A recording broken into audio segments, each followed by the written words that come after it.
Hello দর্শক, আপনারা কি জানেন এই মুহূর্তে ইসরোর তরফ থেকে একটি নতুন আপডেট দেওয়া হয়েছে। বিক্রম ল্যান্ডারের মধ্যে লাগানো ল্যান্ডিং পজিশনের ডাইরেকশন ক্যামেরা অর্থাৎ এলপিডিসি ক্যামেরা চাঁদের কিছু ছবি তুলে পাঠিয়েছে। এই ছবিগুলির মধ্যে আপনারা পরিষ্কারভাবে দেখতে পাবেন চাঁদের দক্ষিণ মেরুতে অবস্থিত ভয়ঙ্কর গর্তগুলিকে। আর চাঁদের দক্ষিণ মেরু কতটা ভয়ঙ্কর সেটাও বুঝতে পারবেন। তার আগে আপনাদের কাছে একটি ছোট্ট অনুরোধ, আপনারা ভিডিওটি কোথা থেকে দেখছেন কমেন্ট করে আমাদেরকে জানান।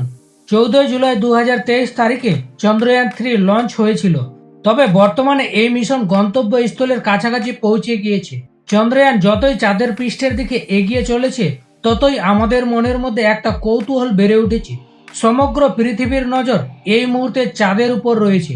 তবে এরই মাঝে ভারতের ইসরো একটি বড় মাপের আপডেট দিয়েছে। এই কাজটি করার পর ভারতের চন্দ্রয়ান চাঁদের আরও কাছাকাছি চলে গিয়েছে। বর্তমান চন্দ্রয়ান গন্তব্যস্থলে পৌঁছতে আর মাত্র কয়েকদিন দেরি। অপরদিকে ইসরোর বিজ্ঞানীরা বিপদগুলির উপর নজর রেখেছেন। চন্দ্রয়ান-3 কোন প্রক্রিয়ার মধ্য দিয়ে যাবে সেদিকে লক্ষ্য রেখেছেন। গত 4 বছর আগে চন্দ্রয়ান-2 মিশন ফেল হয়েছিল। আপনাদের জানার উদ্দেশ্যে বিস্তারিতভাবে বলে রাখি, 16 আগস্ট পর্যন্ত চন্দ্রয়ান ভূপৃষ্ঠ থেকে 1000 কিলোমিটারেরও বেশি উচ্চতায় ছিল।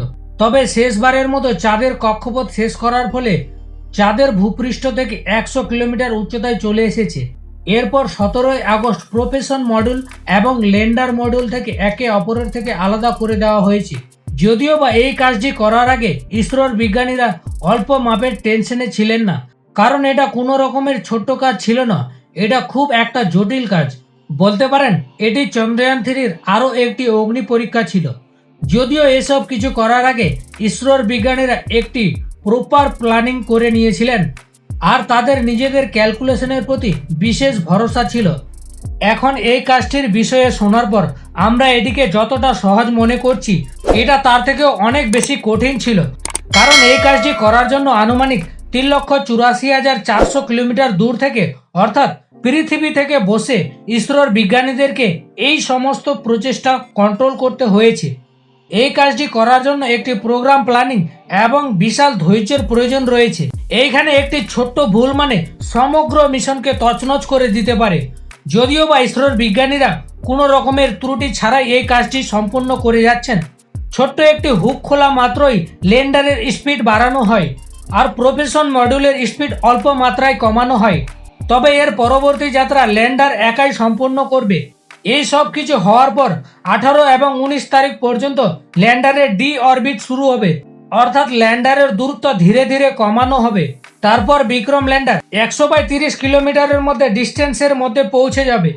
অবশেষে এইভাবে ধীরে ধীরে এগোতে এগোতে বিক্রম ল্যান্ডার সর্বপ্রথম ল্যান্ডিং সাইট খুঁজে বের করবে এবং শেষে রেস্ট বুস্টারের সহযোগিতায় 23 আগস্টের দিনে সন্ধ্যা 5:47 সময় চন্দ্রয়ান-3 চাঁদের পৃষ্ঠে ল্যান্ড করবে। অপর পাশে বলা হয়ে থাকে এটি হলো এই মিশনের সবচাইতে জটিল প্রক্রিয়া। আপনাদেরকে আরও একবার স্মরণ করিয়ে দিই, আজ থেকে 4 বছর আগে আমাদের চন্দ্রয়ান-2 এই পয়েন্টে এসে ক্র্যাশ হয়ে গিয়েছিল। আপনারা নিশ্চয়ই দেখেছিলেন ইসরোর পুরাতন চিফ কে. শিবন কান্নায় ভেঙে পড়েছিলেন। এই ঘটনাটি এখনো পর্যন্ত আমাদের চোখের সামনে ভেসে উঠছে। তবে বর্তমানে টেকনোলজি অনেক আপডেট হয়ে গিয়েছে আর 2023-এ চন্দ্রয়ান-3-এর জন্য ইসরো নতুন কি টেকনোলজি ব্যবহার করছে সেই সম্পর্কে একটু জেনে নেওয়া যাক। এই সব কিছু জানার পূর্বে আমাদেরকে এটা জানতে হবে যে চন্দ্রয়ান-2 কেন ক্র্যাশ হয়ে গেছিল। এটা হয়তো আপনারা প্রত্যেককেই দেখেছিলেন যে চন্দ্রয়ান-2 প্রোপেশন মডেল থেকে আলাদা হওয়ার পর ডি অরবিটিং এবং ল্যান্ড করার পূর্বে সবকিছুই ঠিকঠাক হয়েছিল। অপর পাশে বলা হয়েছিল চন্দ্রয়ান-2 মিশন ফেল হওয়ার চান্স খুবই কম ছিল, তারপরে ওই মিশন ফেল হয়ে গিয়েছিল।